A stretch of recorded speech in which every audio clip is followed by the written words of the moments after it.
Hi everyone, I am Elena Lambrinos. I have just finished my PhD last year using LCT to research horror ballet education. I'll tell you a little bit more about me as we go, but basically I'm a dance teacher and a studio owner. My goals with my research was to always put things into practice rather than stick to academia. So the goal today is to kind of thread that throughout. I'll give you a little bit of an overview about what we're going to be talking about today. Also, feel free to jump in with questions throughout. I'm going to talk about some of the issues that I've had presenting this research to practitioners, but if you have questions, please jump in. And if you guys see a written question, just let me know. So first, I'm just going to start with a background, a little about me and the study, the aims of the study. I'm going to go quickly into theory and the data, and then I'm going to spend the majority of the time in findings because it's quite chunky. I'll be splitting up the findings into looking at the dancer, so who is dancing, and the dance, so what is being danced. And throughout this, I'm going to be showing what the research shows, so that'll probably be a significant amount of the time. I'm going to show how it's been applied in practice so far, so that's in my studio, me teaching my teachers, and working with other studio owners, how it's been received when I've presented it to dance teachers and studio owners, which also includes how it's been misinterpreted, and maybe some suggestions from you guys about how to avoid that in the future. Nothing crazy, but just little things. And then also my future aims for integrating research into practice. So a little bit about my background. Like I said, I'm a dance teacher and I'm a dance studio owner. And my studio is a little bit the anti-dance studio. We're all about doing things differently because the dance education world is a very, very special place in not a good way. So my goal when I came to do my PhD was actually to do research on inclusive and accessible dance education. That was my passion and my goal. But then after chatting to Carl and doing a little bit of a lit review, we realized no one's actually looked at how we teach children's classes. So he's like, no, you can't do the fun things that you want. You have to do the things first. So you have to look at how it's actually being done, and then we can talk about how to do things differently. So therefore, this study actually looks at how, number one, it's a dance study that actually looks at teaching dance, and I'll get into that in a second. And it's one that also considers how dance education shapes a lot more than just movement. So we're shaping students to act, think, and feel and be in very, very particular ways. So what do we know about teaching dance or teaching ballet? A lot of the research focuses on professional dancers. It focuses on ballet and eating disorders or injuries. There's a lot about the biomechanics of ballet movement.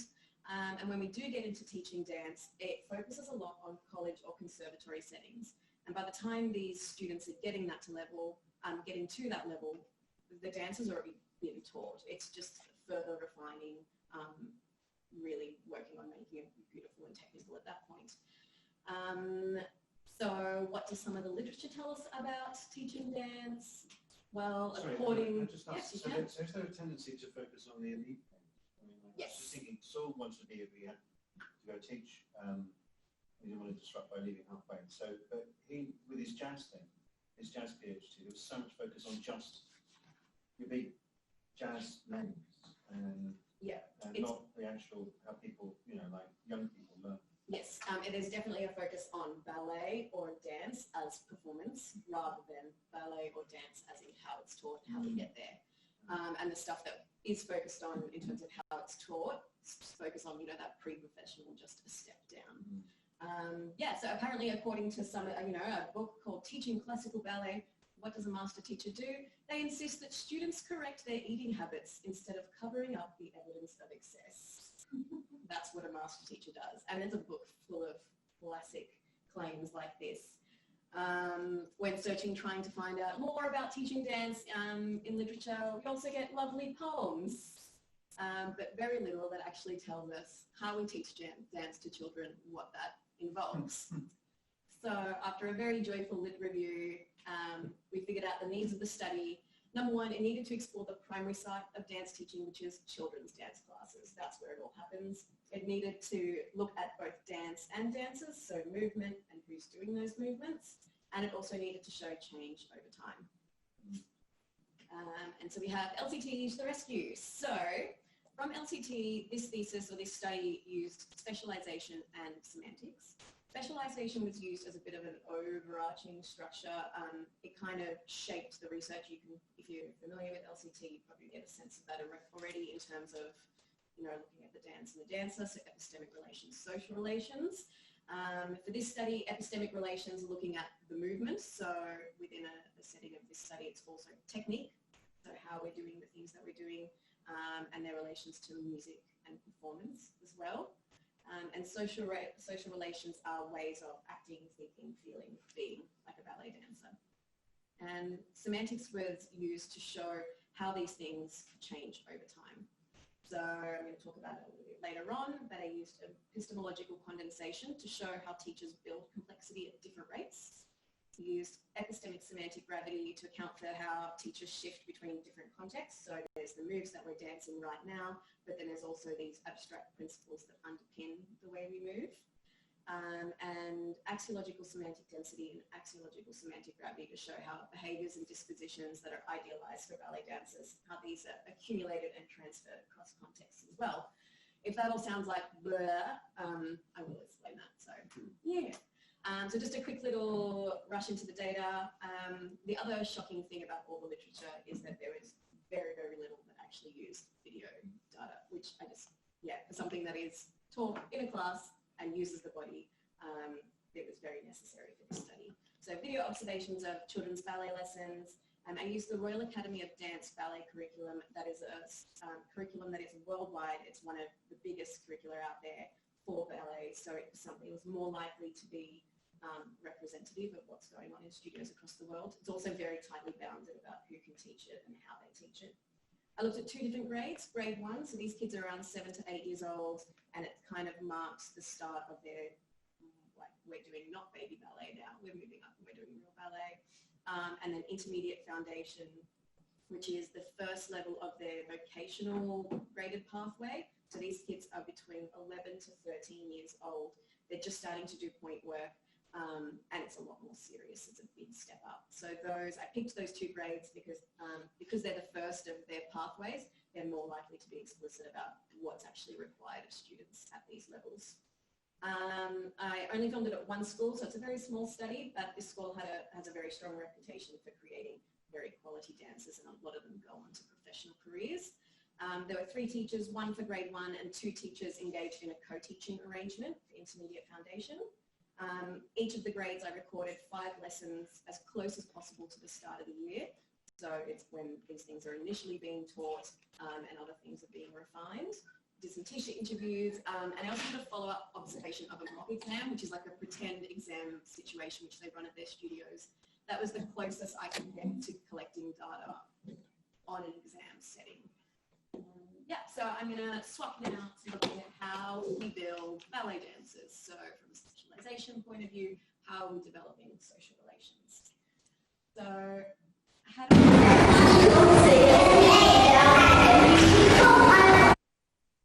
someone else needs to do that. We need to turn that down somehow. Let's hear. I mean, they're noisy, but they're not that noisy. No. Should we try that again? Yeah? Yeah.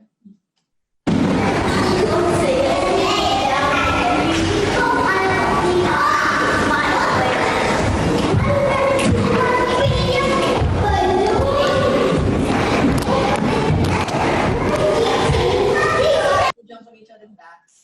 How do we get from that to literally just a few months later to this at their moment?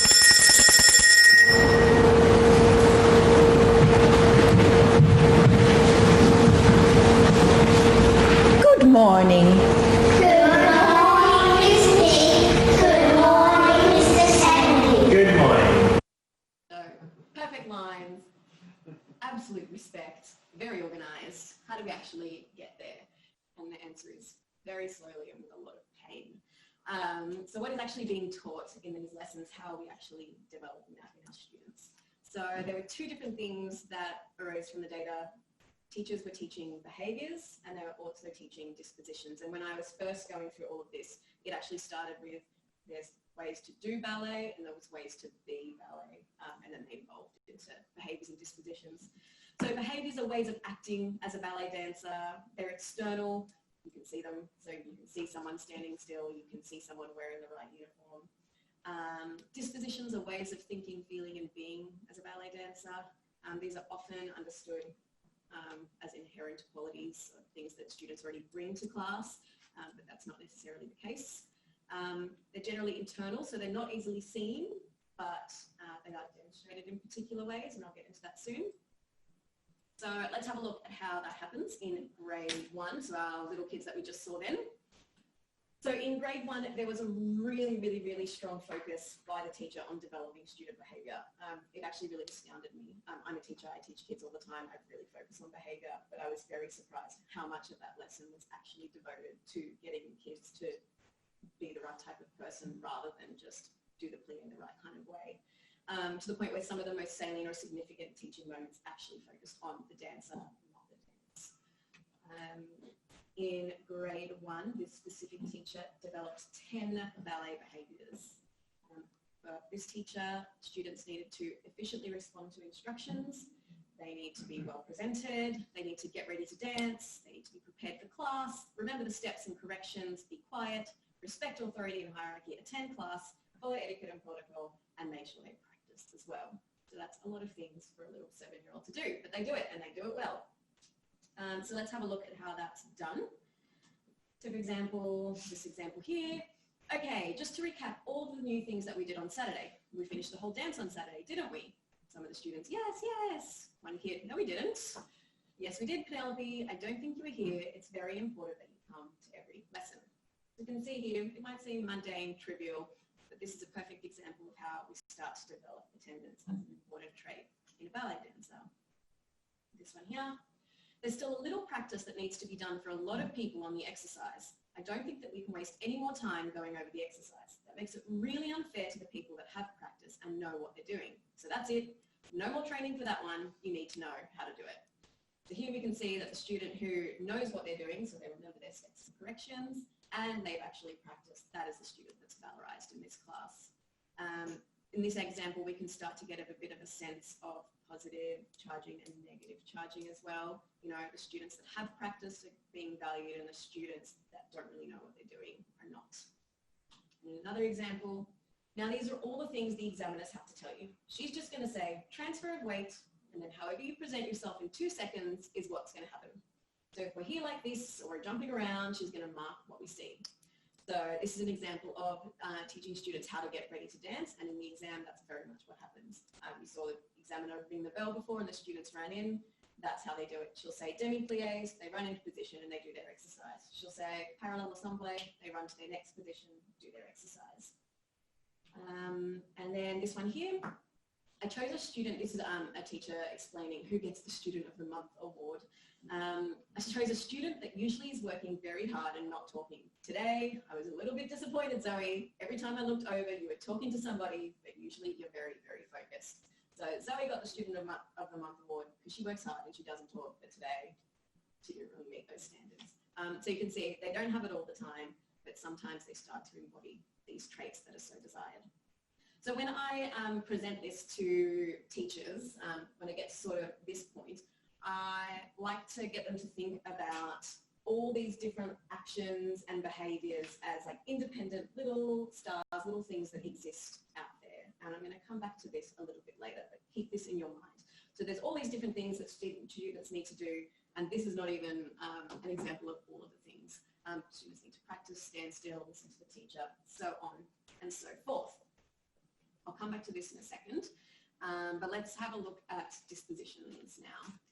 So the grade 1 teacher developed 6 dispositions across these 5 lessons. Students needed to be disciplined, focused, dedicated, responsible, independent, and they needed to strive to improve. So I have an example of this, and then I'll show you a video version as well. So this is, with this as well, some of these are explicitly taught by the teacher in the names are actually used explicitly. So discipline is used a lot, focus is used a lot, being responsible and independent are used explicitly, those terms, by the teacher, whereas being dedicated, strive to improve, this, they're not using those exact words, but they're getting at that sort of thing. Here's an example of discipline. Now, Clara, I want to see everybody discipline at the sides. So this is the sides after they've done their little exercise. It's very tricky. It's very tricky, Liam, to stand at the side with your feet together, not moving, having a chat. I want to see you do it, okay? You finish your assembly, tippy toes, you run to the side.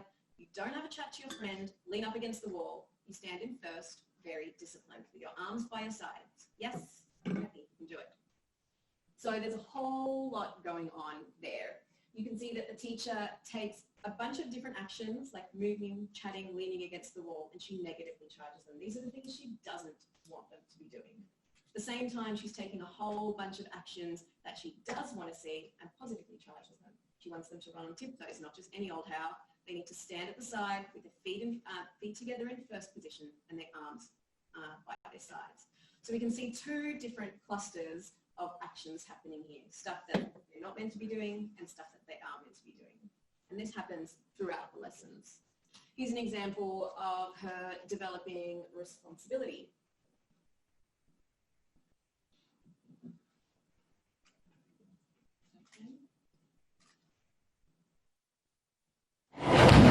Yes.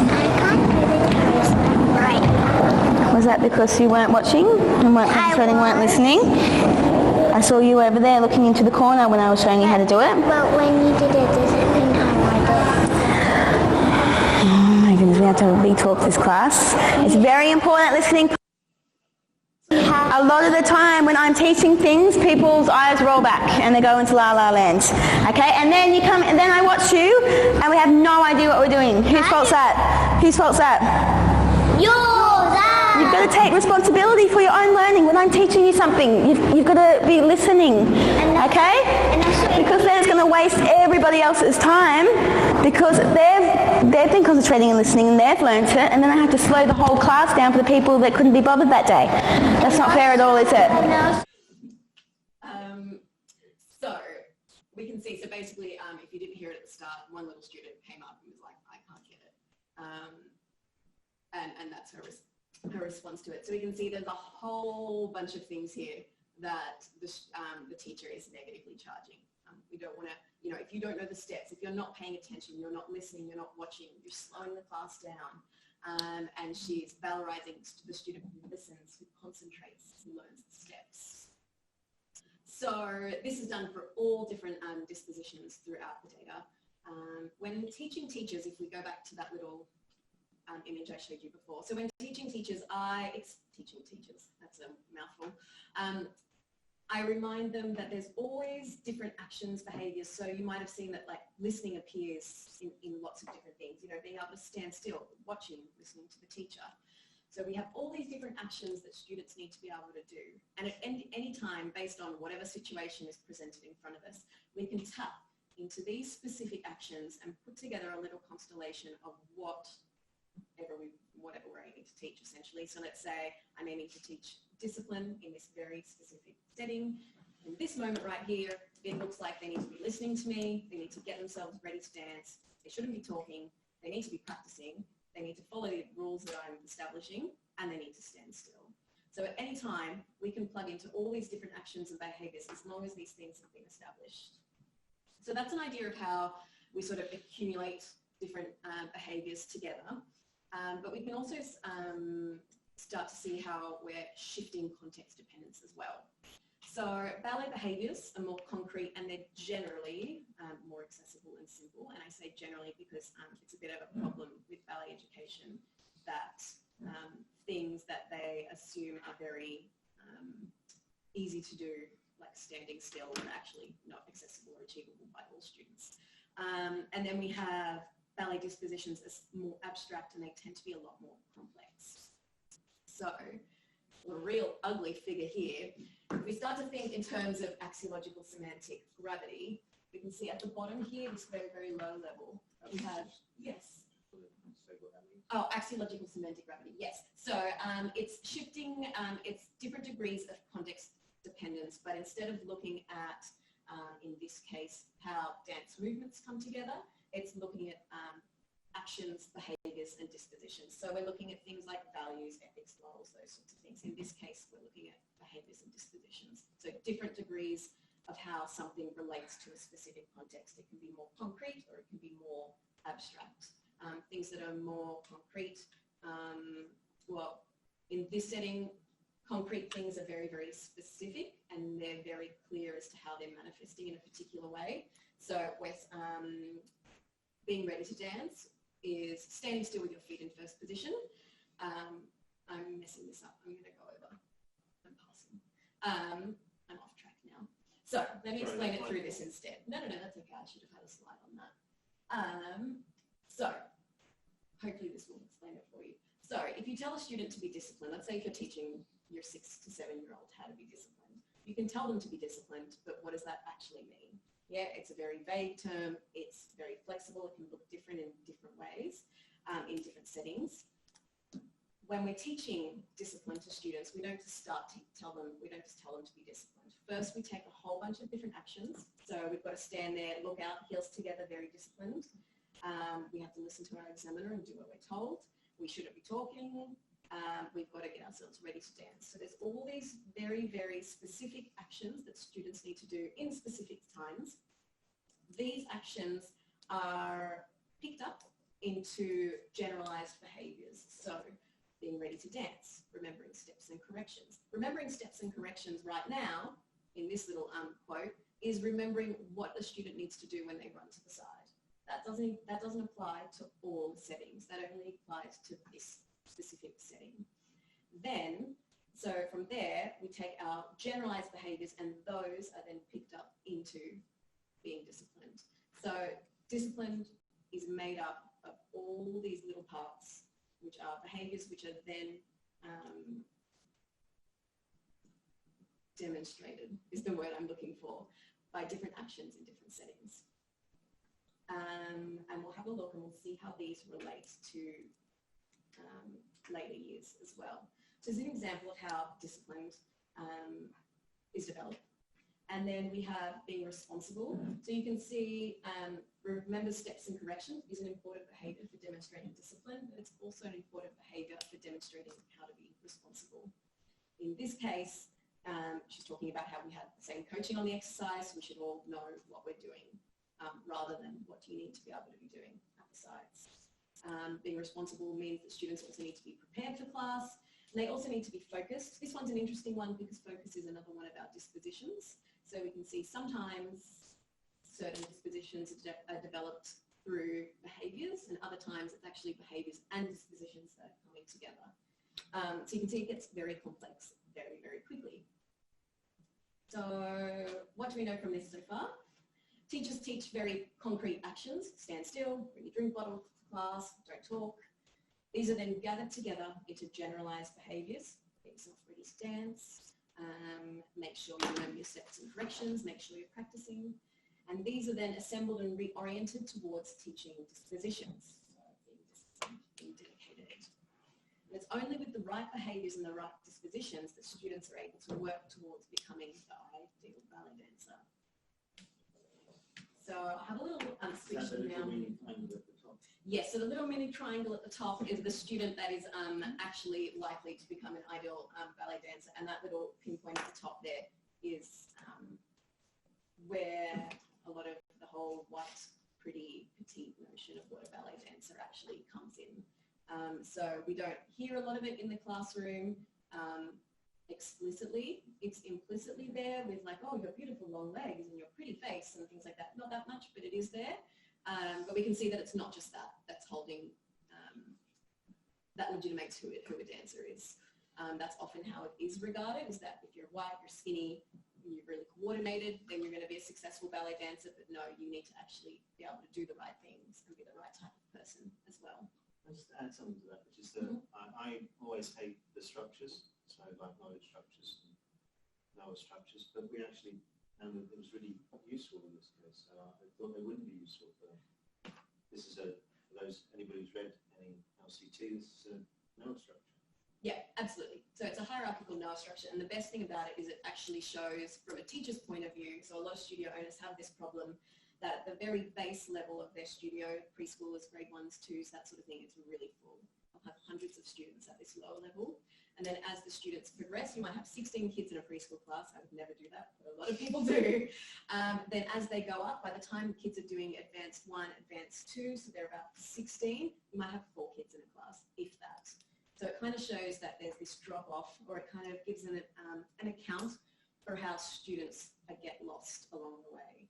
You know, the student that can't stand still is going to drop ballet and go do something else, or gets told they can't do ballet and they do something else. Then it goes up a little bit higher. You know, the student that isn't disciplined or isn't disciplined or isn't dedicated, they're going to realize I'm not ready to commit this much time to ballet. They're going to get dropped off as well. So you kind of end up with this smaller and smaller cohort as you proceed higher up in ballet education. So let's have a look at developing dancers in intermediate foundation. Compared to grade 1, explicit teacher talk around behaviours and attitudes is very, very rare. Lena, there's a question. Dr. Quintan says, does this work the other way around then? For example, assessing actions as a proxy for a disposition? Accessing actions? Assessing actions as a proxy for a disposition. Yes, so what I would argue, and I do this in my teaching practice all the time, so I have a student, so independence, I really value independence in my students. I'm hoping I'm answering this question correctly.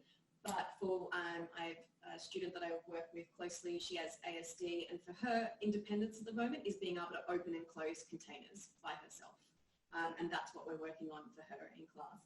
Whereas for other students, I'd expect that independence is being able to, when I say, let's go do kicks down the room, they can run to the start, like to the corner of the room and organize themselves. So I think it's really important that we understand that independence as a disposition is demonstrated and enacted through concrete actions, and it's really important that teachers are aware of that, rather than just being like, the kid is not disciplined because A, B, and C. It's like, well, they're showing discipline in this way, how can we build them up?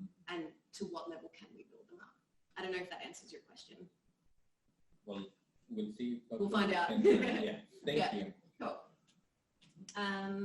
Yeah, so while there's less explicit teacher talk about social relations, so behaviours, attitudes, students are already embodying these behaviours and dispositions. Not all the time, but a good amount of time.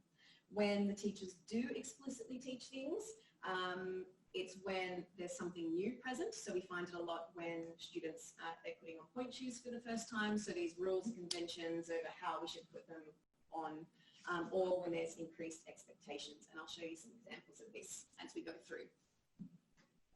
So intermediate foundation ballet behaviours, the same 10 behaviours were present in these lessons as were previously taught by the grade 1 teacher.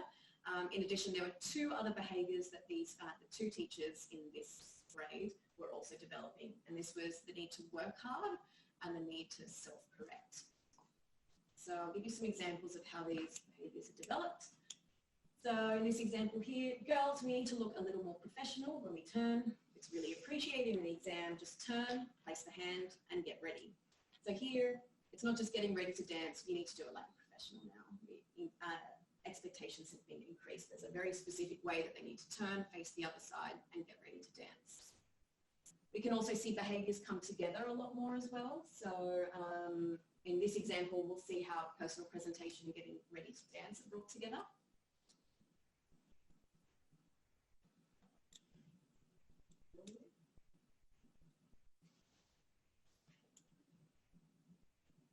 So let's do that much with the music. Move back there. In classical pose, excuse me, when you walk, okay, from when you enter. So this teacher's a massive stickler for looking like a ballet dancer at all times. So whenever you walk around the room, in the earlier grade, it's just like get to your position quickly. Now there's a whole lot of grace and specific arms, specific feet that they need to do to be able to move around the room. And while the grade 1 teacher was really specific about students knowing the steps to their exercises, here we can see that that's not enough. It's not enough that students just remember the steps. So the teacher plays an exercise, the kids do like 3 counts of it, and she's like, stop, turns to one student and says, you weren't here last week, were you? No, I was at camp. I know you're at camp. So what you've got to do, the student butts in, but I know it. She knows the exercise. The teacher's like, I know, but it's not just the knowing, it's the line too. And by line, she's talking about the line of the movements, the shape of the movements.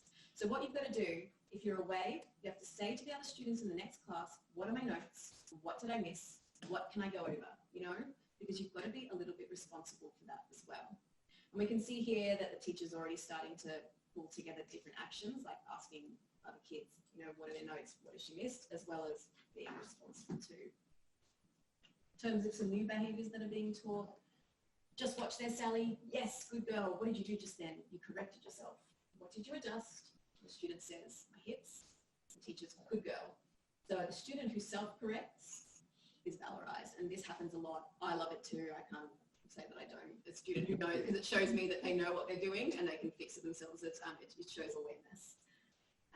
So skipping over to dispositions, again, the same 6 dispositions that the grade 1 teacher developed were also visible in these lessons, with the presence of 1 additional disposition, which we call being attentive, which is a really nice way of saying being exactly the person that the ballet teacher wants you to be. So here we can see striving to improve at this level, getting better, not 10 out of 10 yet, not 10 out of 10 yet, but better. As long as I can see it's getting better, aiming for that 10. So we can see how this idea of how these perfectionistic traits in ballet dancers start to be embodied here. Now today I really want to get onto the dance, so I'm not going to stop to write. They write in little log books. They, you know, write notes of what the teachers told them to fix up. You may write it beside yourself, all right? Because now you start to be responsible for your own improvement. And I want you to write down 3 goals every week that you're going to achieve, okay? So we can see here that it's not just being responsible for their own improvement, it's also being independent. I can select my own goals. I can write by myself. I can write my own corrections. So if we have a little look at this very, so being independent, up the top we have what being independent looked like in grade 1. So we have all the negatively charged actions, behaviours over the left-hand side. So, you know, having to wait to be reminded is not an example of being dependent. Knowing what to do is.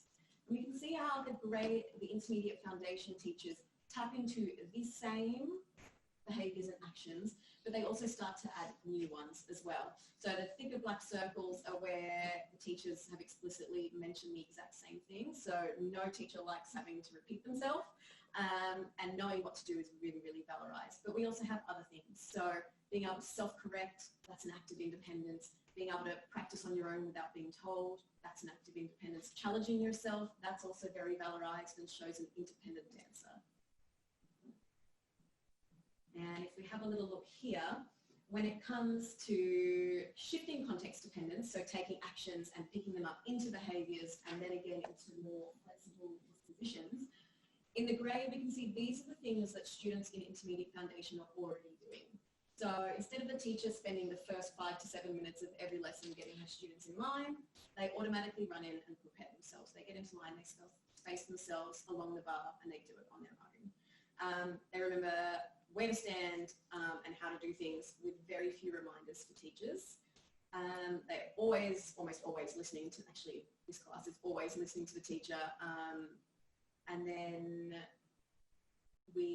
so in terms of responding to instructions, they're like little drones. As soon as the teacher says something, like they're off and they're there. And this is one of the most quiet classes I've ever seen in my life. They only speak when spoken to. They all raise their hands when a question is asked. Like it's absolutely silent. So while some things are being embodied rather consistently, other things not so much. So striving to improve, there's always more and more building on more practice. And one teacher is very, very specific about not moving on until something is right. And by right, she means absolutely got it done perfect. Remembering steps and corrections in this context, while for being disciplined, they're kind of ticking that box. Here, not so much. Goodness me, wrong arms all over the place. I haven't seen one attempt at an échappé battu. And working hard. These teachers have really, really pushed that, being able to challenge yourself, still needing to maintain specific movements and pushing harder. So higher legs, straighter legs, perfect lines. What's interesting out of these lessons though, is it doesn't really end there. We're still seeing the same actions, behaviours and dispositions and a few new ones, but teachers in these lessons are trying to push for what they term the intelligent dancer. And that's not me, that's them calling it that. And the intelligent dancer, I'm regarding as the student who can act, think, feel, and be a ballet dancer, but they're also the self-monitoring student, so that student who can self-correct. They're also the student who's begun to internalize their teacher. They know what their teacher wants, and they're ready, willing and able to give them what they want. An example here, did everybody hear the answer? Good answer. So what we're trying to achieve here is that we're not only training what I say, but training what you feel, intelligent dancers. And it's no surprise that the student who consistently gives all the good answers is the one that gets the Student of the Month award.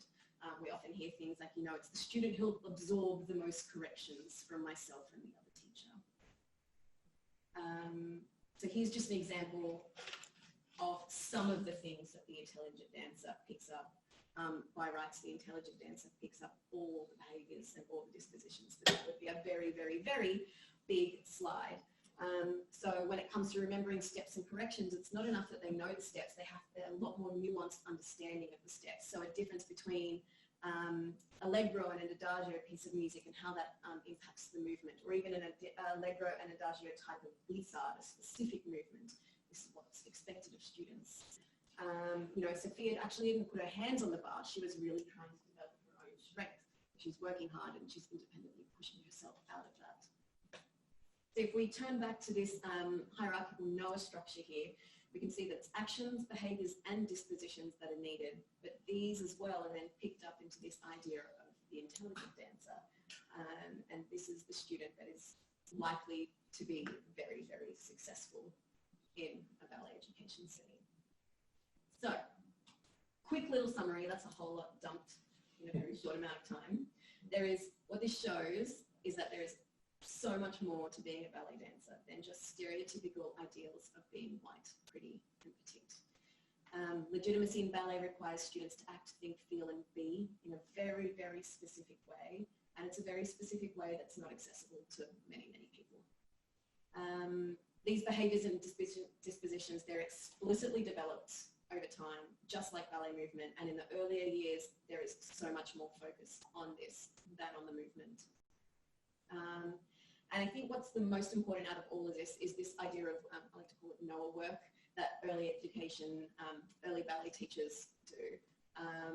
It's often a bit of a problem in the dance world that they will give the studio owners will put their younger teachers on the early classes because they think, you have to put the really talented, knowledgeable teachers with the older students. I'd argue that this explains why this should not be the case. There's so much happening at these ages that impacts later years, to the point that there's, let's say, if it was like a 50-50 split of Noah knowledge stuff, dancer stuff being taught in grade 1, in the intermediate foundation lessons, there's very, very little done to develop dancers, which creates so much more time to focus on developing dance. And without that, it's quite problematic. This also leaves a bit of a question for students who enter ballet education late. Students who don't have these pre-developed dispositions and behaviours, what happens to that student? Do they have the same access to learning? In practice, I've used the little ASG diagrams where we have actions, then they pick up into behaviours and dispositions. I've used these as a problem-solving tool. I had some teachers run some workshops for me, which is 45 kids in a room from 8:30 a.m. to 5 p.m. And we start off each session with, a bit of rules and and I listened to her give these rules, and her rules were, don't swing on the bar and don't eat on the dance floor. And I was like, oh my God, she's going to have a day. And she did. It was the worst workshop. I didn't run it. It was the worst workshop, behaviourally, that we have ever had in our entire studio career. And she was like, what happened? And I was like, right, this is what happened. You gave rules that were down here, really concrete, really specific. You said, don't eat on the dance floor and don't swing on the bar. So apart from those two things, anything can go. Whereas what you should have done is, we always top everything for us. Our top thing is mutual respect. And that means respecting yourself, respecting others, respecting the equipment. So that looks like, for example, respecting the space around you, don't swing on the bar, don't do this. Respecting others, that means don't hit, don't be mean, all the rest. And the next day she came in and she did it top down instead of, and hit all those levels. And it was perfect. Like it was the best. And so now we use that as part of our training with all workshop teachers and classes as well. We have to show students what it looks like at different levels. And it gives them the opportunity to be like, oh, hang on, that's not being very respectful, or that's not being very inclusive. So Elena, that would mean that like showing students the sense and the meaning Yes. is much more purposeful and helps them have goals in the end. That's kind of the point, no? Yes, and it also, I think what it does is also it gives them a chance to show how other things can connect in that, because they're not stupid, they're young, they're not stupid. They can put together like, and we can actually use it. So like, let's say someone goes up to someone and does something, you'd be like, oh, hang on, do you think that was really respectful? And they'll stop and they think, they're like, no, what could you have done that would have been more respectful? Or, you know, that sort of thing. So it gives you more effective ways of teaching things. And they can reach out into broader settings, not just like, don't hit Betty. Yeah, then they're just not going to hit Betty, but they'll go hit someone else. Yeah, which sometimes happens. So this has also been packaged up to studio owners as a way of developing their ideal student, and I put that in inverted commas all the time. So we talk to studio owners about what their studio values are, and then we talk about how we can actually get students to embody those values. What does it look like? We talk about, you know, different ways of doing and being those values, and we unpack them, and that's worked quite well. Teachers and studio owners seem to pick that up very, very well. Studio owners really seem to appreciate it because they're always complaining that their teachers have a lack of skills in that area, that they teach dance really well, but the kids' behaviour is rubbish, or that, you know, the studio owner has, you know, they teach the younger years, they do all this work in getting them to act and be these beautiful people, and then they give them to another teacher and then it just falls out the window. Do you use the kind of Noah structures of picture as a way in? Yeah. Keep away from obviously the hardcore, heavy LCT terms, I assume. Yes, which is also why I don't have all the explaining slides for the words, and I don't have a very good way of using them because I've kind of done away with that. Like in terms of, because like, my focus is now on how to use it. That's why. You mean just out of practice? Just, yeah, exactly. That's why. Yeah, so it's stripping all of that stuff back. And I find you got like that, what do you call the thingy? Like the little tree. What are they called? What are those things? Tree diagrams. Is that what it is? Yeah, that they really latch onto quite well. The triangle, with the they really thing at understand. the top Yeah, and the brunt going down, that makes sense for them. Yeah, and we do it. We empty them out, and we'll get them to fill out their own, you know, disposition that they want to develop, and they have to unpack what it looks like for them. Then they go and teach that. You find like a constellation or a cluster? Not for that. I use that for other things. Oh. Yeah. No surprise that when presenting this at the RAD conference, so that's the lessons that I analysed, that some ballet teachers and stakeholders, they seemed rather threatened. I had one woman, I did 2 presentations, one on this, and at the next one woman stopped and was like, what are you doing here? What are you trying to do?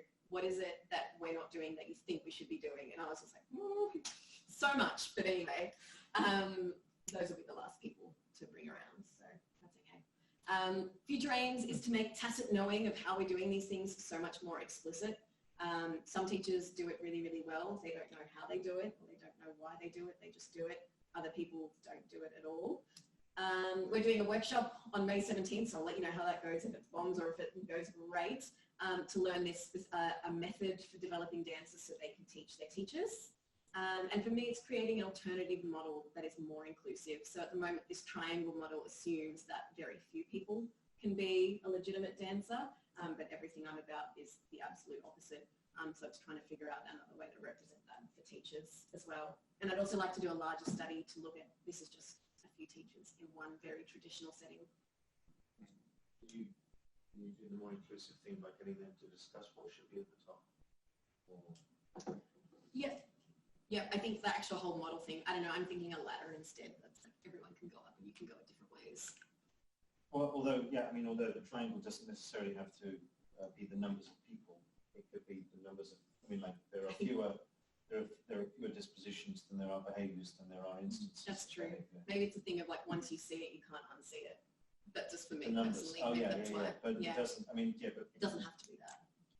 No, Yeah. no. But it is that the instances of something are more numerous, Greater obviously, than the actions are more numerous than the behaviours, their instances rather than obviously the dispositions. So the Yeah. realisations or instances of those dispositions. So that's kind of one.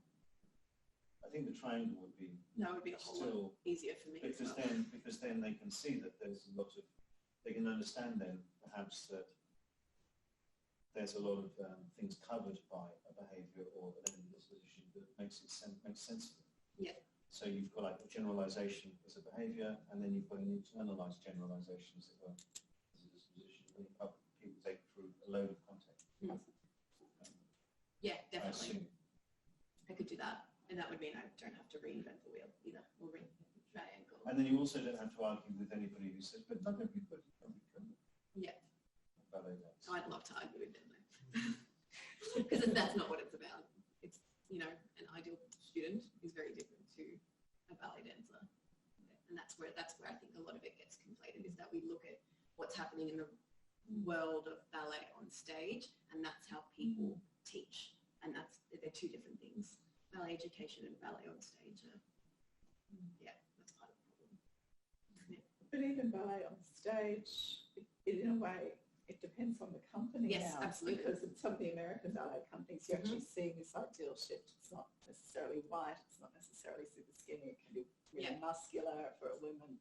Yeah. So is it because, though, those particular dancers have packaged up so well all the other ideal dispositions that in a way they're unrefusable? Yes. As the So ideal. Misty Copeland is a fabulous example. First African-American principal of the ABT, American Ballet Theatre. But she is, and she's so much more muscular. It's like she's freaking tiny. Like she just has a little bit of a bicep and some quads. And I'm talking like, it's insane. Everyone's like, oh, she's so muscular. She's really not. Like, compared to a ballet dancer she is. But yeah, she's still absolutely petite, tiny. She's an incredible artist, incredible dancer. So she has all these other things. So they're, it's almost like, you know, there's 100 check boxes and you've got to get as close to 100 as possible. And we're willing to let some slide as long as the others make up for it. Yeah, and that's like, there's an incredible, I can't remember his name off the top of my head, but an incredible English male ballet dancer who was very, very, very short, and his teacher said to him, if you're going to succeed, you better jump bloody high. And he did. Like, you're going to have to make up for it somehow. So there are certain ways that you can get around it. Yeah. But a perfect example for this is I went on Tuesday to Ozdance, a local dance governing body in New South Wales. They had a think tank on Tuesday, and the entire thing was meant to be about inclusive dance, and not once was a disability or neurodiversity mentioned at all the entire day. And their idea of inclusivity was just not skinny people. That's it. So yeah, it kind of shows what's happening there. It's madness. But I'm going to move on quickly, because I somehow have to rush the next two things in 30 minutes. So that's all the dancer stuff. We're going to pop that to one side. Obviously, they don't just stand there. They actually have to do things. So we're going to look at how we build ballet dance. What is being taught from the Royal Academy of Dance perspective, ballet movement is made up of 3 distinct sections. There is technique that they're assessed on, there is musicality, and there is performance. And all little dot points underneath them are what they refer to as related elements. So across their examination and across each exercise, students are given marks based on control, based on their timing, based on projection. So these are all the things that are being taught in specific steps, exercises and dances across all these grades. The problem is that the focus of current teacher training is how we actually execute these movements. So how do you execute the perfect tendu? You articulate the foot.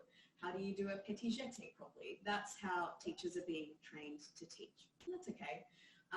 But we need to zoom out and actually think about what we're really doing when we build ballet movement. And I argue that when we build ballet movement, we're doing 2 things. We are making ballet movement precise.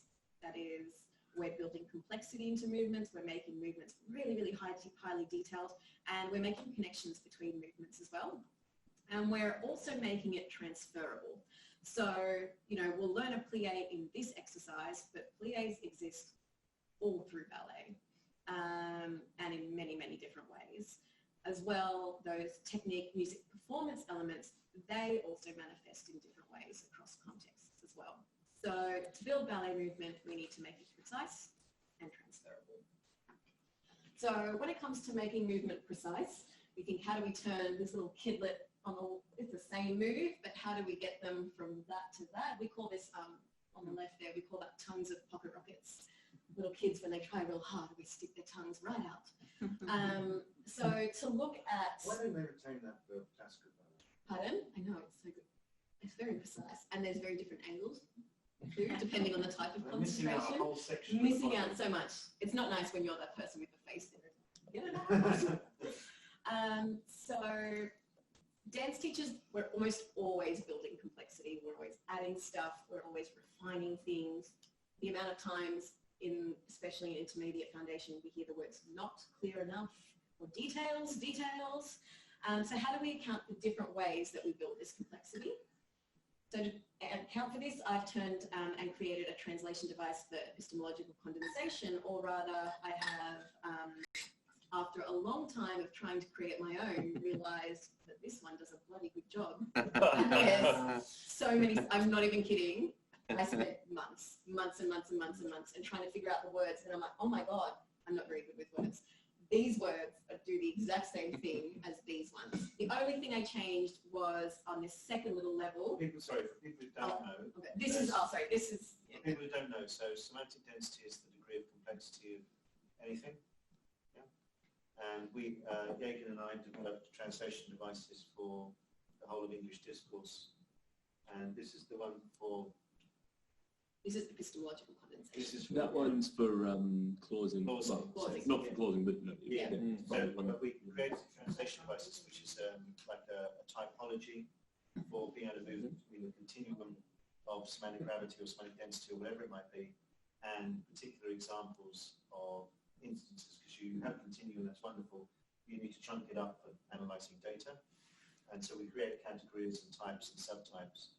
And we created some for wording and clausing and sequencing, which are different levels of analysis for English discourse. And what Elena was saying is that she created one for building, movement, and then used very similar wording. Yeah. So when I was talking about, like, they're either adding steps to, or adding steps within or to, I was like, oh my God, that's augmenting and connecting essentially, or they're making links between things. I've kept linking there. The clausing tool actually has that third level from the bottom on the right hand side is coordinating.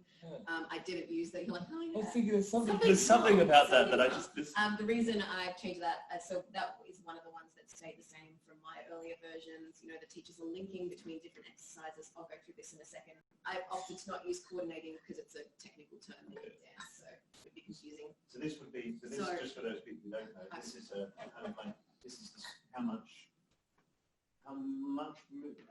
more movement you're adding in one go? So the a little bottom bit of movement to lots of movement. No. Or precision? No. So if down the bottom levels, they are still adding complexity, but much more slowly. And at the top, they're adding complexity and very, very, very quickly. So if they're augmenting movement, they're just adding complexity to a specific step or within a specific exercise. But if they're connecting, then they're adding complexity across two different things. So by virtue of having two different things, there's more complexity going on. It's happening a lot faster. This will make more sense. And then, so there's two different types of augmenting. There's establishing and characterizing. I'm going to step through these separately. And there's two different types of connecting, and that's linking and taxonomizing. So I'll step through this. The slowest way we can build complexity is by establishing. When we're establishing movement, we're just adding steps together to either create a sequence, or we're taking different positions and putting them together to create a step. It can involve more simple or more technical language, and it's often found in the classroom when we're first teaching a step or an exercise. And on the right-hand side down there at the bottom, there's a little constellation diagram of how I represent this in my data. So we can imagine that the circle is, let's say, a demi-plie, or it could be an exercise, and each of these little circles that are connected or maybe not connected are different elements that come together to create this Some examples of establishing in grade 1 are we're going to put our feet in first position and our arms by our sides. So you're going to do this and you're going to do that. Or so out and in and out and in, then we're going to go out again for the third time. So very simple, do this, do that. In intermediate foundation, still establishing. On our introduction, we're going to weight 1 and 2, prepare 3 and 4, then the head must come erect for the actual grand avant. So even though there's a technical term in there, the act is still the same. You're going to do these things and in this order for this exercise. Same thing, so you wait and then you stretch this foot and you run to the centre to 5th, quickly into 5th, facing the corner and coordinate chasse and close. So here the teacher's putting together the first few steps of an exercise for pirouette on to don. So would this also include, if there wasn't any sequence, it was just, you're going to do this? Yeah. Yep. So you're going to do a demi-plie or whatever? Yes, absolutely. Yeah. So if it's no sequence, so put your toe, bend your right knee and put your toe behind your heel. That's it. That's not a sequence. That's a move for... Yeah, that's pretty correct. Yeah. So that's a pégé position. I've learned a lot of ballet. Position. Yeah. So it doesn't have to be a sequence. It could be a step or a sequence. And this is where I was getting very confused with the word. So it's just within a particular thing or connecting between two things. So if we move up to the next level, still relatively slowly but faster than establishing, we have characterizing. So characterizing movement is when teachers add more details to a step, an exercise or a principle that has already been established or introduced. It can involve more simple or more technical language, and it's usually, it tends to be flagged by very descriptive language, so lots of imagery gets used. It's found in all stages of teaching, and without using the word, well, I have to, it characterises ballet teaching. There's a lot of characterising that happens. And we often see, especially in the younger grade teacher, grade 1 teacher, a lot of positive charging and negative charging in demonstrations. I'll show you what that looks like in a second. So this little constellation diagram on the right, we can see that, let's say we have this plie position here, and it's got all these different little component parts in it, and this little black part, let's talk about maybe the turnout, and then she's describing turnout, and these other 3 little components are in there. She's just colouring that in, giving it some quality. So she's taken something and then she's going in and saying, okay, let's zoom on this very specific thing, the knee's pointing away, and when you do that, you need to have rotation from your upper thigh, your tailbone needs to be down, and you need to find length through your spine, for example. Yeah, but so she's taking something that they already know of, but they haven't discussed those details. It's adding details. Kind of zooming in and then going, it's inside this node is this complexity thing. Yep. And then we're packaging up and then being back in position. Yes, but that happens over time. So we'll spend a lot of time, let's say, zooming into a very specific position or movement, and then adding more things into there, and then it might move on to another one, or you might spend the next few lessons, whatever, working on that specific thing. I will get into that later, hopefully. So characterizing in grade 1. So a nice, big, powerful jump in the air with straight legs, pointed toes, and then we sink down into our supporting leg. So before this, they'd already talked about, and then we jump to a leg, and we do this, and we do that. So, but now we're starting to characterize the jump. It's not just any jump. It has to be big and powerful. It has to have straight legs and pointed toes. And you can't just like land on your supporting leg, which we've already talked about. You need to sink down into it. Heel away from the leg, behind the ankle bone. So they've talked about their pied jeté position, but now she's describing where the heel exactly has to go. It's not on the leg, it's away from the leg, and has to be behind the ankle bone. Sinking sand, quicksand, it all sinks down. So we're going to try and think about that when we do this exercise. So while the first 2 were talking about specific steps or movements, this one's actually relating to a whole exercise. This whole exercise has to have a very melty, grounded feeling. This grade 1 teacher is really good at using widely varied demonstrations. I've used this as positive charging and negative, or positive exaggeration and negative exaggeration in movements. So if we're all like a goblin here, we don't get the mark. So we can see she's contrasting between a really long, beautiful, clean arabesque line and then one that's very, very twisted. It works well for this age group because not only applies humour, but you can see a distinct difference. As students get older, the differences are a lot more nuanced because they're expected to realise those differences. Here, should it be swung back this way? Should it be bent? Should it be straight and rotated? So we often see a lot of movement that accompanies the explanations and shows what it actually needs to look like. I don't know if we'll get into SG today, but if we do, I have ways to talk about that. Characterising in intermediate foundation, could we please just remind ourselves that that one fondue is at 45 degrees. 45 degrees on the extension, 45 degrees on the fondue, 45 when you stretch. And again, that's about a very specific movement. It's not enough that they just put their leg out and in. It has to be to an exact degree. And the next one is about a whole exercise. So the main thing to remember there, girls, is this is not a clipped, short exercise. It is a lovely, long, extended exercise.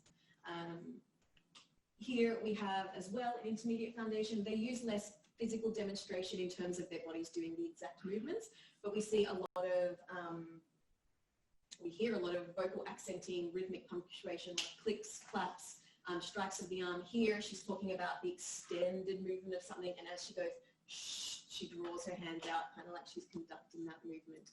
So we can see how it doesn't exactly have to always be with words that these movements are characterized, be with movements themselves or other sounds.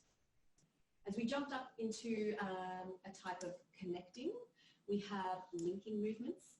Linking pretty much does what it says on the box. It links two movements or steps, sequence, exercise, principles together. It also, it can do it to show similarities or differences. So in the data, there are some times when they're like, this is like this exercise, or it could be, well, this is kind of different to this exercise here. It's often found when refining new movement, and sorry, that should be refining movement. That's where it's more found. It's sometimes found when setting up new movement. So in this little constellation here, we can see that we have two distinct constellations, and in orange, we have two things that are brought together. These are similar. So this petit jeté position here is actually similar to that exercise over there. So linking in grade 1. What do we talk about in legs and arms? Legs and arms is one of the exercises. What do we talk about in legs and arms as well that we're not allowed to do? Something with the supporting leg. Something to do with the supporting leg. The knees can't kiss, so the knees are away from one another. It's the exact same thing when you do spring points. The knees can't be touching. So here the teacher is taking a position of the legs in one exercise, which they've already done that day, and saying, hey, hey, it's the same thing, different movement, but same shape. And in another one, always toes leading the way. Skips. They're just giant skips. We learnt skips in pre-primary. So here the teacher is developing an exercise for step, hop, parallel ensemble, and it's all going haywire. And she's like, no, we have these skills. This is exactly the same as something we've done years ago. In intermediate foundation, the same dynamics, the same timing now in our pirouette on the don. So here the teacher's taking principles that she's developed in another exercise, a different type of pirouette, and is saying, I want the exact same principles put into this exercise. We're noting not to look at the hand when it's in rabat. That's the same in our plie exercise. In fact, most of our exercises. So we can see it doesn't even just have to be one thing. It can be threaded throughout the entire syllabus of what's going on. And in this example here, is that music at the end going chung? Or isn't it going di-da-di-da-di? So do you think this would match the music? So here the teacher's actually taking movements and linking them to the music. So it doesn't always have to be linking movement to movement. And at the very top here, the fastest way teachers can build complexity is by taxonomizing. So taxonomizing is found when teachers take a step, movement, or an entity and they place it within a broader classificatory system. So they're taking into something that may already exist or is soon to exist. I will explain what a compound step is in a second. So it's found when teaching a compound step or teaching vocabulary in younger years, or in older years it's when introducing new movement. And that'll make sense in a moment, hopefully. So in this example here, one more time, glissade, glissade. I want to see you sparkle, sparkle, diamond, stretch and close, point, point, close, that's it. And what's it called? Glissades. So here the teacher is taking 3 different positions, stretch with the foot out, swapping over to the next leg, stretching with the other foot out, and then bringing it into a diamond. And these 3 different positions brought together become a glissade. So here we can see that it's, so what taxonomy, and so how this happens very, very quickly is now she's packing up all these steps, all these different little things into one thing. Lots of little pieces coming together very, very, very quickly. In intermediate foundation, we can see a different type of taxonomizing happening here. So it's definitely higher than a Batmont-Glissé height, but we're certainly not working towards a Grand-Batmont height yet. So we can see that there's this family of Batmont movements, and they have similarities in some way, but differences in other ways. So there's connecting between different types of Grand-Batmonts, and we're putting them into a system. This one has lower leg height, this one has medium, this one has higher. You can see that, I mean, like all those things are like that. Glissade example, there's been so many of those on the way to get to this point, obviously. Yes. And now she's working with these pre-condensed meanings without having to go back into what's inside them. So exactly. They're like super quick, but adding a lot of complexity in one. Exactly. So Batmont-Glissé already has, millions of little things entered into it. So there's, Grand-Batmont, and now that we're developing this Batmont-Jeté, we can start to put them in relation to these other things as well. And we can actually start to borrow from the things that exist there. So I know that a Batmont-Glissé has to be straight, it has to be rotated, it needs to guide in a particular way. So now I can borrow from those things and carry it over into how I enact this new step that I'm learning. For those people who are new to us, it's quite complex stuff, but we're actually quite high up in terms of LCT. But we tried doing that sort of thing tried to look at, Yankin and I and other people tried to look at that for language, so how language could build knowledge very, very quickly by using pre-condensed meanings, but we hadn't seen it with things like the movements. So do they always verbalize that thing? Do they, so when they condense something into, do they then use the label for it? Or yes, because the goal is eventually to sit there and this is your director. Okay, now should I say part of array and not do it. And not have anything physical there. Yeah. And not be like, we use so you wouldn't go, you wouldn't use suggestions. You do, yeah, we do. There's sometimes that, you'll have a teacher, there's a psycho teacher over at Seymour Centre that doesn't speak, only demonstrates and makes sounds. And so you're just meant to infer what she wants from these movements. I'm going to use that in my next workshop next week. Teaching undergraduates. Yeah. Just going to point. Just grunt. Just grunt and point. But she's doing the physical equivalent. Yes. Except at some point she's still going to need something to. I suppose you can condense things into a movement. Yes, but you need to know what you're looking for as well. So so she teaches dance or X dances. So when they do the movement, they're doing the unpacking themselves. They know it, it's already developed in there. So she's terrible for teaching beginners. Totally fine. So she does a movement, they're actually just translating in their head to the all the different things. Named, verbalized equivalent of that in their taxonomy. They understand the taxonomy already, so just shifting very quickly to look at constellations. So each of these little levels can be represented by a constellation. So in this example here, we can see how a teacher unpacks, this is a grade 1 teacher, unpacks the idea of best posture. So best posture isn't just this single thing, it's actually a principle, and you need to do all these things. In this exact moment, stomach muscles need to be on, they need to lengthen, Zen, magical world, projecting, all these different things have been packed into the idea, have been characterized into what best posture actually is.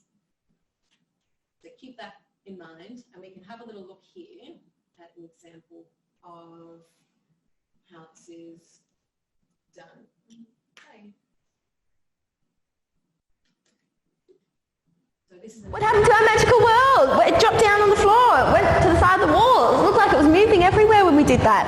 Let me see. Pull up nice and straight. Focus on your special spots. Project up and out. And we've got our personal puppeteer pulling us up. Up, up, up, up, up. Feet together. Focus out. Find your special spot. Let's try it again. Arms by your side. We go. Demi-ender up. And look at your special spot. Don't look at me. And up. And demi-ender. Let's try again. 6. Find your spots. 7 and 8. And demi-ender up. Demi-end down. So much better. Yes, much better. Okay. It was very exhausting for one girl. So we can say, so this exercise is their warm-up exercise. It's a very, by the time I filmed this was in the 4th week of term. They'd already known this exercise, they have a grasp on it. It's a very simple exercise choreographically. So she had, so throughout the recorded lessons, this is an exercise that she spent a lot of time characterizing, a lot of time filling in the details, a lot of time connecting across to other exercises as well. So here she's developing what she calls the magical world, and I asked her what she actually means by this, and this is actually her little placeholder for training, projection and communication. And so here we can see the magical world itself has been filled in with all these different things, you know, personal puppeteer pulling us up, looking out, don't look at the teacher, because if the teacher moves, you're not projecting properly. So we can see that each of these things, like best posture and magical world, can be condensed, can be filled in with lots of little details. But actually, magical world is one of the little details that's been packed into best posture as well. And so you can see enacting best posture is very, very, very complex. This is just one. Each of those little nodes, each of one of those little circles, has the potential to have its own little constellation of meanings. So we can get very, very, very complex. And it's not just, you know, standing still and bending your knees. So this I find very useful for teachers to show them why things are not working. We often have teachers jump in and try to teach all the details straight away, especially to younger students, and it doesn't work like that. Is it because some of these things seem intuitively simple, and yet they are actually really complex? Yeah, it's also, I think, once you've been doing it for so long, if you're not, if you spend a lot of time as a dancer and not as a teacher, it becomes automatic. It's like, why can't you do this? And it's like, it's actually very hard.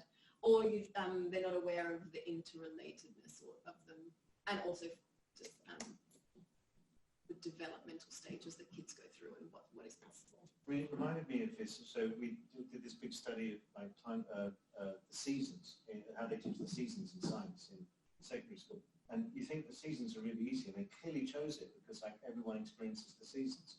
So, you know, it must be a really easy way into understanding how something works. And then it turns out that actually very complex. It's extraordinarily complex, isn't it, Jaeger? Trying to get adults to explain how the seasons work. I couldn't do it. And I watched yeah, because you worked on the project. No, I couldn't do it. Oh, you and couldn't I watched do the it. lessons. Oh, yeah. I still couldn't You do watched it. the lessons. I've analysed those lessons. I've written multiple papers on this, and I have to stop and go, okay, so you see that. Jim and I analysed this over and over again, and he just had Wikipedia up most of the time. Yeah, Wikipedia Wikipedia's remember great. what the hell was going on with the seasons. And this is for, what was it, year 7? Year 7. Yeah. And It's no idea. There are certain things where you think, perhaps because it's experiential, or in this case because it's so ingrained in the dancer, that it's really simple. But you've been able to show teachers actually what you consider to be simple is actually extraordinarily complex. Like in this sense of the season, there's like this multi-variant implication complex. It's really nightmare. And it's also relational though, because in the scheme of things,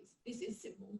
So like it's going to get harder and harder. Like, you know, like where this is projecting, being able to stand still, look out and lift up tall. Like in the scheme of ballet, this is your bread and butter. But at this level, it's very complex and we can unpack it a lot.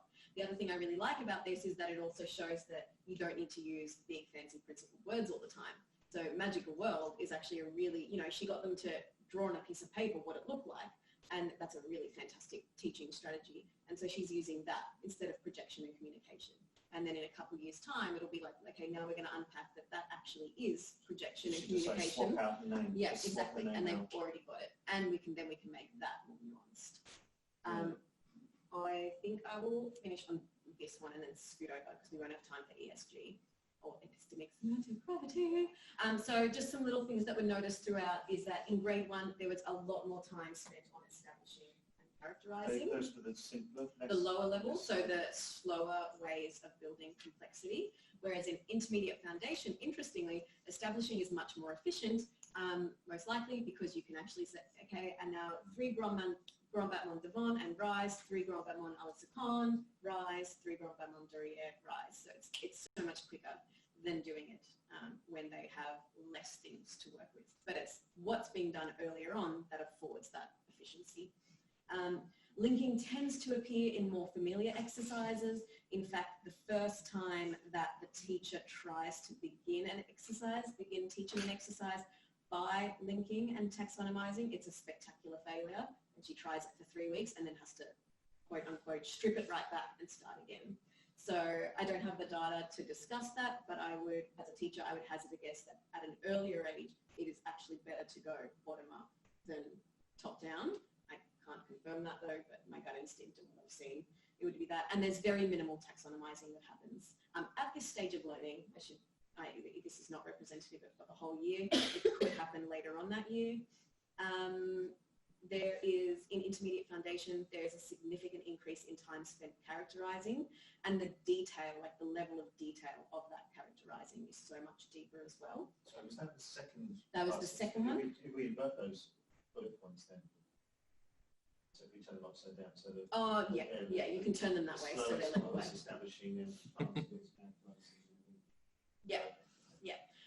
both one teacher specifically links things a whole lot more than the other teacher. As a general whole, it happens a lot more. I'd hazard a guess saying that they've got a lot more things to link between by that stage. They've been doing ballet for a long time. And we see much more frequent taxonomizing across different stages of learning. It's not just when they know it already. That's how she'll set up an exercise. This thing is like that thing. It lives in this family of steps. It's different in this way. I'm going to skip through all of this. This was ESG, and I'm going to get to the what ifs because I need to finish. So, summary. You don't know it, but movement must be precise and transferable. I promise the transferable is legitimate. There are different teaching types. Well, we assume so, because otherwise every single ballet would be absolutely impossible. Yes. You know, I only do the Nutcracker. Yeah. Oh, what a sad life you live. I know, that would be miserable.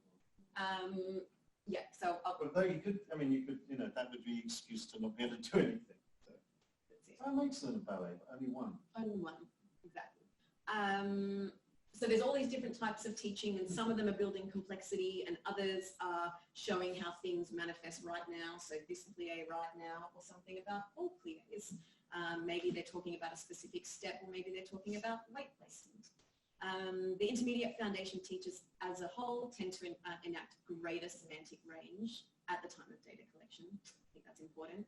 And the body becomes really, really important in terms of, I can't talk about that, I haven't explained it. But for those of you playing at home who have an understanding of epistemic-semantic gravity, the body plays a really pivotal role in unpacking and strengthening ESG for very high-level principles. So there's a lot of times where, this is an example here, so when we're talking about communicating, this is what communicating looks right now in this exercise. This is how I want you to do it. It's just epaulement. It's not just anything in ballet. It's always very complex. And she puts the position in exactly what epaulement looks right now at this time. So epaulement can have very, very different shapes depending on what position you're in. But right now, it looks like this. Communicating right now looks like this in demi-bras. So the body plays a really, really pivotal role. Oh, so when you say that, I mean that you have these really high-level abstract ideas, and it's the body that provides the bridge down to the instance there. Yep. By literally placing it in position. Showing exactly what it feels like in this instance right now.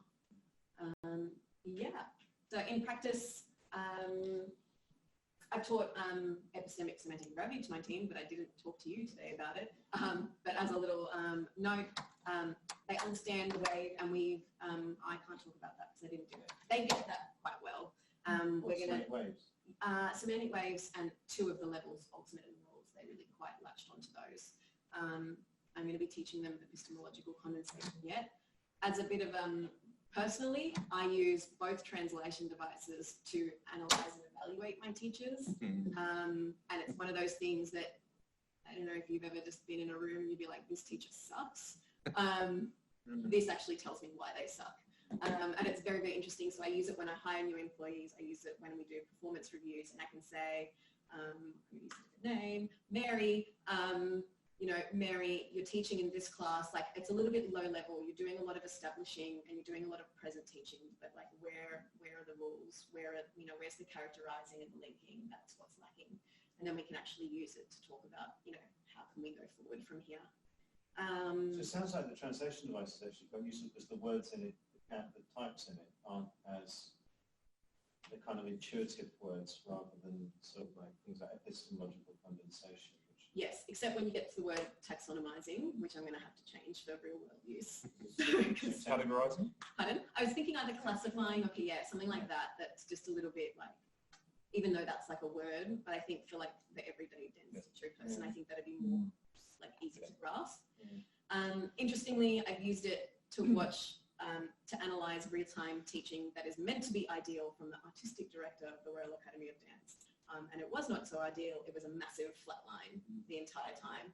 High flat line or low flat line? Depends on which one, EC or ESG. Yeah, so different for both. Elena, yes. Kevin Wolf mentions that great point about the devices being used to evaluate teachers. I do the same with the engineering lecturers I evaluate. It's the once you see it, you can't unsee it. Yes, yeah, absolutely. And I feel like I do it with myself too. And I like, by the time I turn around to turn the music, and I'm like, damn, that was a really bad example of this. And it's really hard to unsee it, but it's very productive as well. And it's very clear in that little step. Like, you've done a lot of this, not much of that. I did the same thing as I was at a terrible lecture recently, and I just turned to someone to say, well, that was awful, and I went like that, you know, like it's a low flat line. It's like just concrete, contextual, like absolutely behavioural. There was nothing in there beyond how the people were supposed to act in that particular lecture theatre. And I just went, it was like that, and I thought, oh, hang on, they have no clue what I'm talking about, but they kind of got it, you know. It's like, once you've got these concepts, you find yourself not just using them to analyse data in research, but then to sort of like evaluating teaching or evaluating your own writing. Yeah. So you look at, I'm writing and think, oh, that's just, you know, like, it's way too high.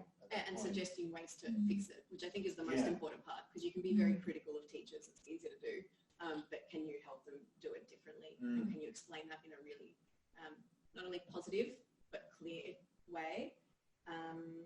Interestingly, when presenting, I haven't done this section with you guys, but interestingly, I've had people interpret epistemic-semantic gravity as student engagement.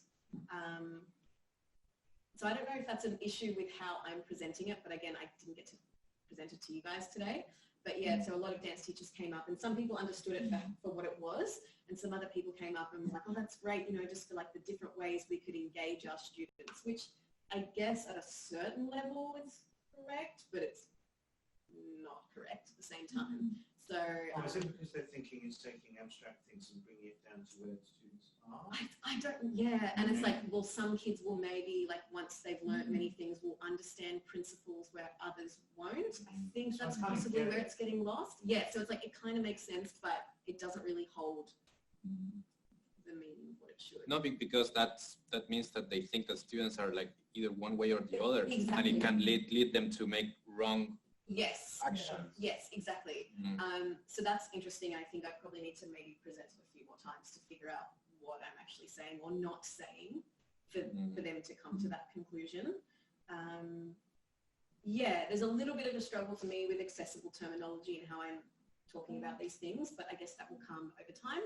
And one of the future aims for epistemic-semantic, that should be a G, epistemic-semantic gravity and epistemological condensation translation devices is to actually turn them into either a rubric or a tool for training and evaluating dance teachers, because there's a lot of studio owners who have very, what they call them, very knowledgeable teachers, as in very experienced teachers, but they struggle to speak to them and they struggle to give them feedback because they're in a higher position than they are. So it'd be good to be able to create something that's very removed from the person, and it's more about what they're teaching and what they're doing.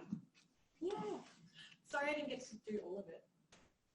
Like a piecemeal version. Yes, well, but thank you.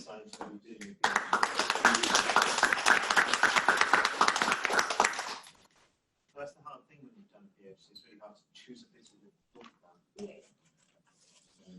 You were forced to choose a bit of it to talk about. Yes, exactly. Stealthily.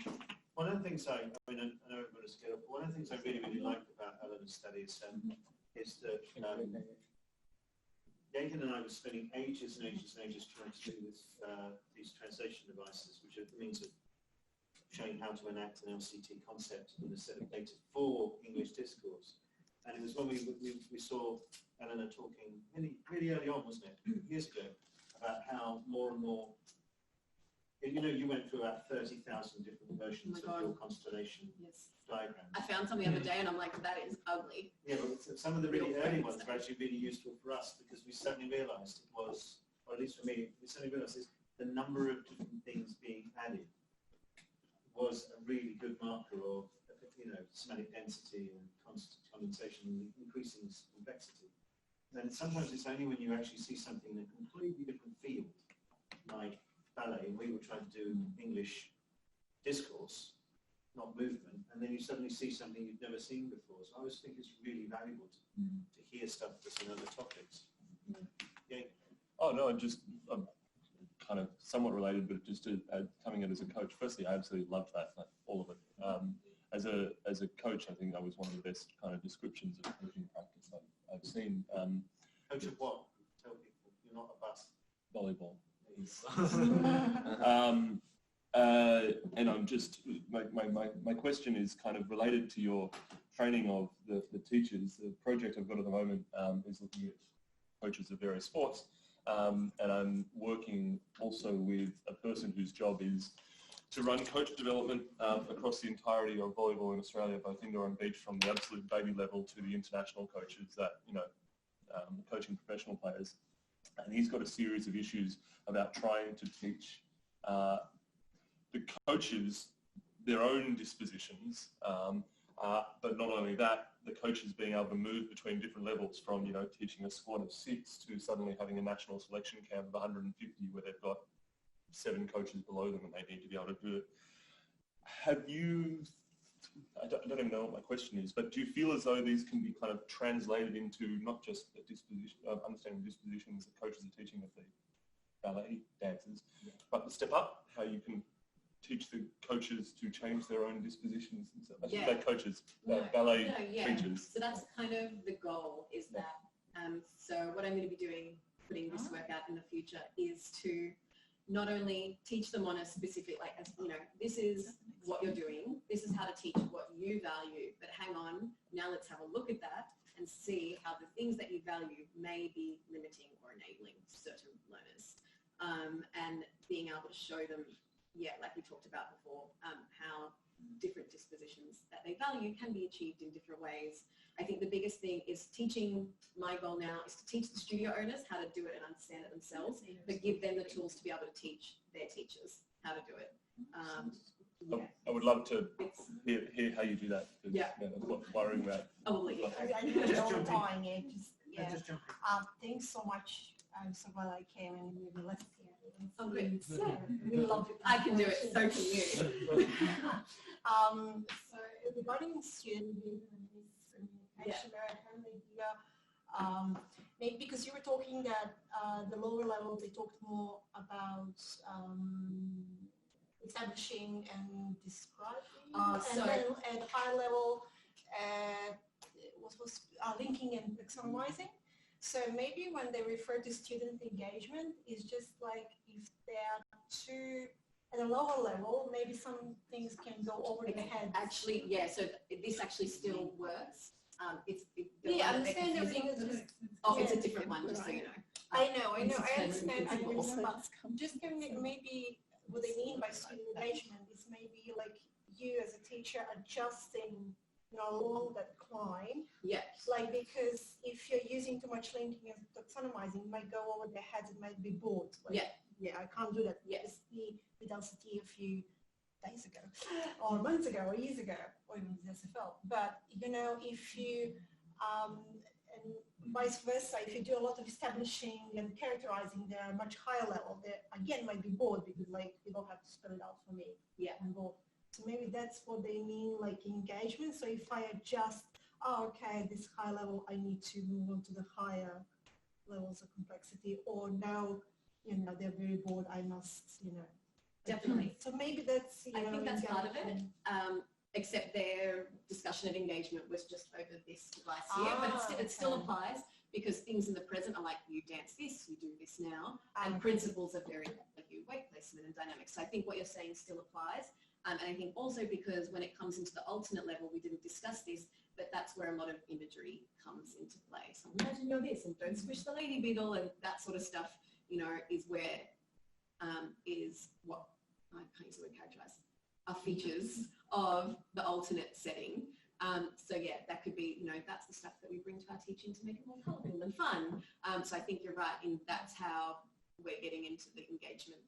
Does it really matter? I mean, they say, oh, that's great for engagement. You can go, that's great, yeah, and then kind of slowly bring them over to using the correct term. Yeah. And it doesn't matter. We just say they're probably using that term in a really woolly way, and it is woolly even in education research anyway. So it's like, yeah, they can. It doesn't really matter, you know, what they call it over there, and then just sort of try and get them over towards a bit more of a clarified understanding. I mean, engagement is often the only other legitimate way of expressing a non-technical way of understanding a learner as well. Like student engagement, the student journey, this is kind of the one thing a lot of academics, even in my discipline, have a way of expressing the non-social worker. Okay, this is one other acceptable forum to use, so. Yeah. I mean, it's not an egregious misunderstanding. I mean, like, there are certain things where when a researcher says, oh, social relations, you mean how people interact in a classroom? No, you didn't hear the definition, you didn't listen to anything that was said in that entire talk. But when someone says, oh, that could be useful for this other thing over here that I call this, Okay. Yeah, because when I got told that, I was like, whoa, I don't know if I've just completely led them down a different path here. But I've had things like this. I mean, people say, oh, LCT, oh, that's like Bloom's taxonomy. I think, no, fuck, it's not. That's a load of rubbish. And that's made up, and it hasn't even got a hierarchy to it. People just put it into a hierarchy. There's no empirical basis and all that. They go, yeah. So if you know, if you like that, come over here. Okay. Take these drugs. So that next time. So have a bit of this drug and get it from this instead of this stuff that you're on. Yeah, but I think you're very right, and that's how it's being received, and that's just the easy way for it to be unpacked. Yeah. I mean, it's the same as with this one when you started like, you know, giving me some LCT concepts and just immediately linking that or taxonomizing and then publishing and actually established, you know.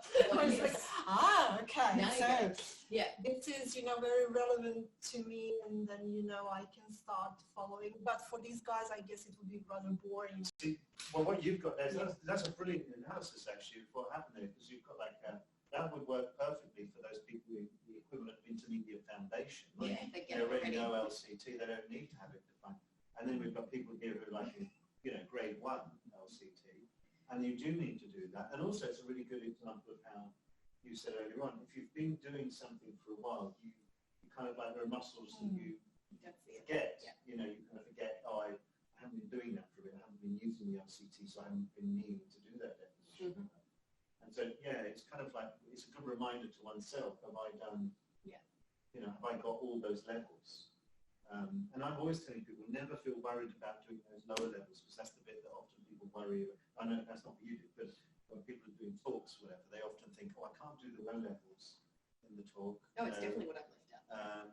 Because that made me seem silly. But actually, if you just jump in really high in those conferences or talks to people, then you lose the audience. So I think it's better to have people just think, oh, it's a bit low level for a couple of minutes, than lose them entirely for the rest. You know? That's not what you did, but it's just, you need all those things. Elena, you got just 2 comments.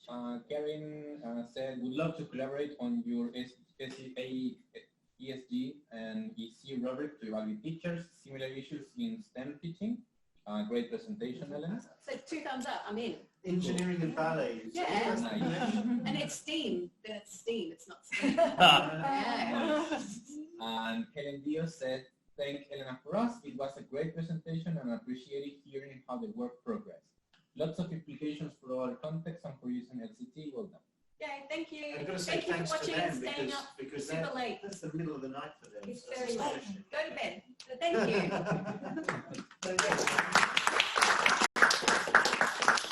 And in 2 weeks' time, I think we have, is it Patrick? Yes. Patrick, who is going to be talking about marketisation, all the horrible things happening to education. So everyone get on. Everyone get your anger on.